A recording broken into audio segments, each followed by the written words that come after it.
Дали сте се реформска влада или не сте реформска влада? За жал, во кризно време мораш кризно да се однесуваш.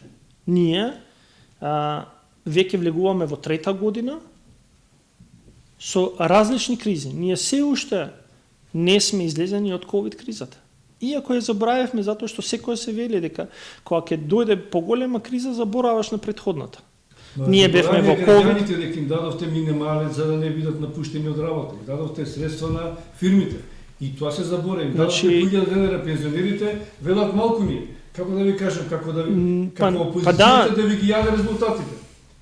Не, ја мислам дека има различни фактори.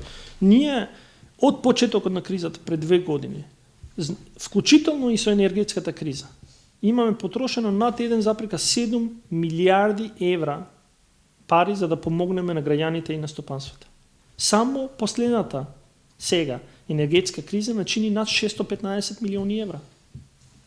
И тоа луѓето некако се склони, но се додека не го земеме од джебот на човекот, он вели, па добро, го плаќа затоа што мора да го плати. Но ние велиме, па да, тоа е работа. Ние велиме дека нас не чини милиарда и 1,7 милиарди сиве овие операции да се справиме.